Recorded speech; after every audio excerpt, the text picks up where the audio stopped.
पिछले कुछ सालों में एक बहुत बड़ा बदलाव देखने को मिल रहा है। बदलाव ये है कि लोगों का यकीन, भरोसा राजनीति से, जनतांत्रिक व्यवस्था से, जनतांत्रिक संस्थाओं से, नेताओं से, रिप्रेजेंटेटिव से उठता जा रहा है। लोगों ने आज़ाद संस्थाओं, संवैधानिक संस्थाओं को रूलिंग पार्टी के इशारे पे काम करने का इल्ज़ाम लगाया है। इस सिलसिले में हम देखें कि हमारे चुनाव आयोग पर, जिस पर लोगों का एक भरोसा होता है, जिसको गार्जियन ऑफ इंडियन डेमोक्रेसी कहा जाता है, उस पर भी लोगों ने सवाल खड़ा शुरू कर दिया है। अब सवाल ये है, क्या कोई इदारा, क्या कोई संस्था जो संवैधानिक हो, जनतांत्रिक हो, वो देश के हुक्मरान के हिसाब से काम करेगा या अपने संवैधानिक दायित्वों को निर्वाह करते हुए लोगों की हितों की बात करेगा? कुछ सवाल खड़े हुए हैं आज के दौर में। लोगों ने सवाल इस बार के चुनाव में जो पश्चिम बंगाल है उसमें भी किया है कि चुनाव आयोग ने पूरी तरीके से एक प्रेजुडिस्ड रोल इख्तियार किया है। कितना सही है और कितना गलत है ये ना हम बता सकते हैं और ना हम बताना चाहते हैं, लेकिन कुछ सवाल हमें खड़ा करना है। अब वो सवाल है, क्या पश्चिम बंगाल का चुनाव टल सकता था? क्या पश्चिम बंगाल का चुनाव 8 फेजेस के बजाय 2 या 3 फेजेस में मुकम्मल हो सकता था? अभी हमने देखा कि एक क्रिटिसिज्म हाई कोर्ट से भी आया, मद्रास हाई कोर्ट से, जिसमें माननीय न्यायाधीश महोदय ने एक सवाल खड़ा किया कि जो कोरोना के केसेस बढ़ रहे हैं उसकी जिम्मेदार चुनाव आयोग है। चुनाव आयोग ने लगाम नहीं लगाई। बढ़ती हुई रैलियों पर, रोड शोज पर लोग इकट्ठा होते गए। लोगों ने कोविड के गाइडलाइंस को फॉलो नहीं किया और इसका ठिकरा भी कोर्ट ने चुनाव आयोग पर ही किया है। इनफैक्ट मैं ये बताऊं दोस्तों कि जब मिसेस इंदिरा गांधी का दौर था उस जमाने में भी कहा जाता था कि जो कैबिनेट है वो तो किचन कैबिनेट है, जो न्यायालय है, जो इंदिरा गांधी सोचती हैं वो वही न्यायालय सोचता है, जो इंदिरा गांधी सोचती हैं वही चुनाव आयोग भी सोचता है। तो संवैधानिक इदारे उस वक्त भी कंप्रोमाइज हुए हैं, इस वक्त भी कंप्रोमाइज हुए हैं। जो रूलिंग पार्टी रही है उन्होंने अपनी हित साधने के लिए संवैधानिक इदारों के कार्यशैली में काफ़ी दखल दिया है। 2019 को चुनाव में भी काफ़ी सवाल चुनाव आयोग पर किए गए थे। साथियों, फ्री और फेयर इलेक्शन कराना एक संवैधानिक जिम्मेदारी है चुनाव आयोग की और उसे भारतीय संविधान में एक बेसिक स्ट्रक्चर की भी जगह हासिल है। फ्री एंड फेयर इलेक्शन एक बेसिक स्ट्रक्चर की अहमियत रखती है और इस बात को इंदिरा नेहरू गांधी वर्सेस राजनारायण 1975 में भी सुप्रीम कोर्ट ने कही। इसी बात को 1995 में TN Seshan CEC of India versus Union of India and others के केस में भी दोहराया और इसी बात को Kuldip Nayar versus Union of India 1996 में केस आया, उस पर भी कहा। चुनाव आयोग पर सवाल कोई नए नहीं है। इनफैक्ट मैं आपको ये बात बताऊं तो ये सवाल संविधान सभा में, कॉन्स्टिट्यूएंट असेंबली में भी कई बार खड़े किए गए थे।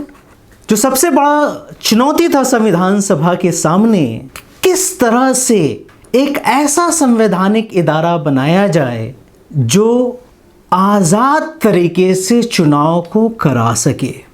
ऐसा चुनाव जिसमें किसी भी पार्टी का कोई दखल ना हो, फ्री और फेयर चुनाव हो और उसमें जो रूलिंग पार्टी हो उसमें उसका कोई दखल ना हो। ये बहुत ही अहम सवाल था क्योंकि हिंदुस्तान ने 2 चीज़ों एडॉप्ट की थी। एक तो यूनिवर्सल एडल्ट फ्रेंचाइज, सबको वोट, सारे एडल्ट पॉपुलेशंस को वोट का हक, एक बहुत बड़ी रेवोल्यूशनरी आइडिया था।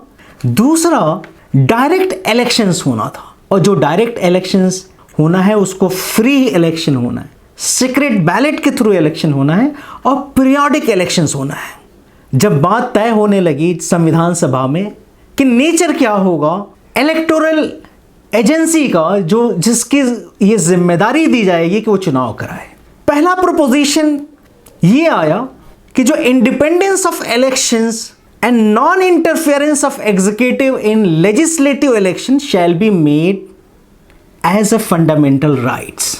यानी कि एक इलेक्शन कराना आज़ाद तरीके से बिना रूलिंग पार्टी के दखल से ये लोगों के मौलिक अधिकारों का हिस्सा होगा।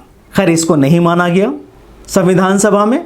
दूसरा प्रोपोजिशन संविधान सभा में आता है कि एक इलेक्शन कमीशन बनाया जाए जो राष्ट्रपति का, उपराष्ट्रपति का और यूनियन पार्लियामेंट का चुनाव कराएगा, और राज्यों के चुनाव के लिए एक अलग और सेपरेट इलेक्टोरल मशीनरी होगी, और उसको चुनाव कराने की जिम्मेदारी, राज्यों के चुनाव कराने की जिम्मेदारी गवर्नर के हाथ में होगी। शुरू में इस बात को मान लिया गया, लेकिन बाद में जो सेपरेट कमीशंस की बात हुई थी, यूनियन के लिए अलग, स्टेट के लिए अलग, उसको दरकिनार कर दिया गया एक अमेंडमेंट के जरिए, जिसको बाबा साहब भीमराव अंबेडकर ने 15 जून 1949 को लाया था, जो उस ज़माने में आर्टिकल 289 कहलाता था। आज ये आर्टिकल 324 यानी भारतीय संविधान के अनुच्छेद 324 के तहत इलेक्शन कमीशंस के बारे में, उसके शक्तियों के बारे में जिक्र है। ये तय हुआ कि नहीं, सेंटर और स्टेट के इलेक्शंस को कराने के लिए एक ही चुनाव आयोग होगा। क्या रेशनल क्या था इसके पीछे? रेशनल ये दिया गया कि किसी भी तरह का प्रोविंशियल इनजस्टिस को ख़त्म करने के लिए, जहाँ पर लोग दूसरी नस्ल से, दूसरी भाषा बोलने से, दूसरी संस्कृति से आते हैं, उसके साथ राज्य सरकारें नहीं कर पाए, इसलिए पूरे देश में एक ही इलेक्शन कमीशन होगा। लेकिन एक इलेक्शन कमीशन कराना, एक इलेक्शन कमीशन का होना, इस आइडिया को बहुत अपोज किया गया था संविधान सभा में। एच बी पटास्कर, कुलाधार चलैया, इन लोगों ने इस प्रपोजल को काफ़ी अपोज किया, और उन्होंने कहा कि इस तरह की चीज़ें ले आना, एक इलेक्शन कमीशन को करना, ये इस बात को साबित करता है कि संविधान सभा को भरोसा नहीं है राज्य सरकारों में कि वो एक बेहतर फैसला लेंगे, एक बेहतर चुनाव कराएंगे। लेकिन फाइनली अंबेडकर ने जो अमेंडमेंट प्रपोजल लाए थे, उसी पर ही एग्री किया गया कि एक ही चुनाव आयोग होगा। तीसरा प्रपोजिशन ये था कि क्या चुनाव आयोग परमानेंट होगा या एडहॉक होगा, कितने मेंबर होंगे, एक चुनाव आयुक्त होगा या 4-5 चुनाव आयुक्त होंगे, इस पे सवाल और बहस की गई। लेकिन फाइनली ये हुआ कि नहीं, एक परमानेंट इलेक्शन कमीशन हो जिस पे एक चीफ इलेक्शन कमिश्नर होना चाहिए, और ये भी एक प्रोविज़न बनाया गया कि उसका अपॉइंटमेंट जो है, दूसरे इलेक्शन कमिश्नर्स का अपॉइंटमेंट हो सकता है अगर राष्ट्रपति चाहें तो, अगर ज़रूरत महसूस करें तो। लेकिन जो सबसे अहम सवाल हुआ कि अगर राष्ट्रपति कमीशन के मेंबर्स को चुनाव करेंगे और राष्ट्रपति केंद्र सरकार के मशवरे के बगैर काम नहीं करता, तो इसलिए यह बहुत मुमकिन है कि केंद्र सरकार का दखल चुनाव आयोग के कार्यशैली में होगा।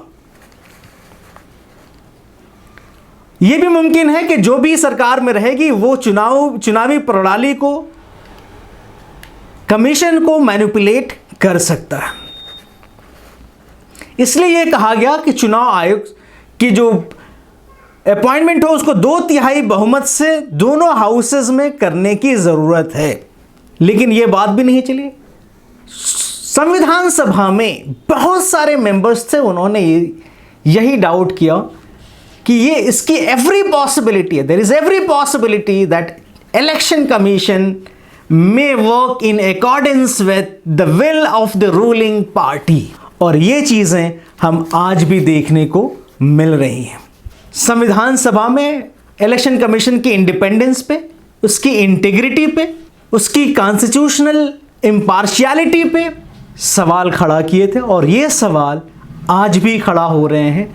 न्यायालय भी खड़ा करता है, सिविल सोसाइटी भी खड़ा कर रहे हैं, आम जनता भी खड़ा कर रही है, विपक्ष की पार्टियां भी खड़ा कर रही हैं। तो अगर सवाल इतने ज़्यादा हैं तो हमें इस पे सोचने की ज़रूरत है कि कहीं ना कहीं कुछ मामला ख़राब ज़रूर है। हमें देखने को मिल रहे हैं कि लगातार सरकारों का दखल चीफ इलेक्शन कमीशन के वर्किंग में होता है, और इसका इस बात पे देखने को मिलता है कि कंपोजिशन जो इलेक्शन कमीशन का है वो काफ़ी लगातार वोलेटाइल रहा, उसको आसानी से चेंज कर दिया गया। शुरू से ही एक इलेक्शन कमिश्नर हुआ करते थे, चीफ इलेक्शन कमिश्नर हुआ करते थे, लेकिन हमें यह भी देखने को मिला कि राष्ट्रपति ने कई मौकों पर इसका कंपोजिशन चेंज कर दिया। 1989 में चेंज किया गया, 1990 में चेंज किया गया, 1991 में चेंज किया गया।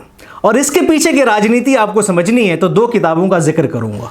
एक जेम लिंगदो की किताब है the chronicles of an impossible election, और SY कुरैशी ने एक किताब लिखी है एन अनडॉक्यूमेंटेड वंडर। थैंकफुली 1993 से कंपोजिशन 3 मेंबर्स की हो गई है, लेकिन कंपोजिशन कब बदल जाएगी, कब 1 हो जाएगी, कब 4 हो जाएगी, ये प्रेसिडेंट के डिस्क्रिशंस पे डिपेंड करता है। दूसरी चीज़ ये है कि चीफ इलेक्शन कमिश्नर्स हों या इलेक्शन कमिश्नर्स हों, उनका अपॉइंटमेंट एग्जीक्यूटिव के विल के ऊपर डिपेंड करता है। मींस आर्टिकल 324 क्लास 2 ये बात कहता है कि subject to the provisions of the law made by the parliament, the appointment of chief election commissioner and other election commissioners shall be made by the President of India. President of India means effectively Union Government of India. In spite of this, कोई भी कानून parliament ने नहीं बनाया कि क्या transaction of business rules होने चाहिए, क्या क्वालिफिकेशन होना चाहिए कैंडिडेट्स का। चीफ इलेक्शन कमिश्नर्स का अपॉइंटमेंट होने जा रहा है, इलेक्शन कमिश्नर्स का अपॉइंटमेंट हो रहा है, लेकिन क्वालिफिकेशंस कोई भी प्रिस्क्राइब नहीं है।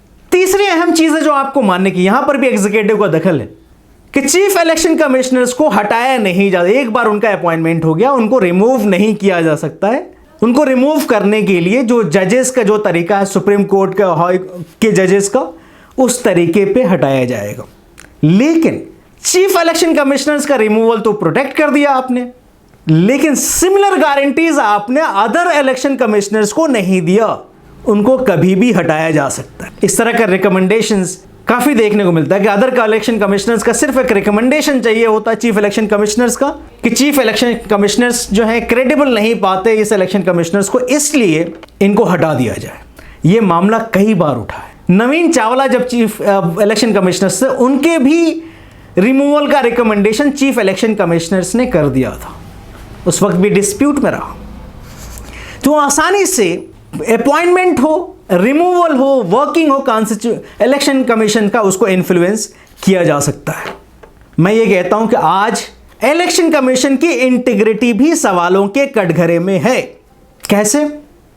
जब एक ऐसे IAS ऑफिसर्स का अपॉइंटमेंट आप चीफ इलेक्शन के कमिश्नर की तरह पे करेंगे, जो प्रधानमंत्री नरेंद्र मोदी जी जब वो मुख्यमंत्री थे उनके वो चीफ सेक्रेटरी की तरह काम कर चुके हैं एक लंबे समय तक, तो लोग सवाल उठाना शुरू करेंगे कि आपको वही आदमी क्यों मिला जो आपके साथ काम कर चुका है।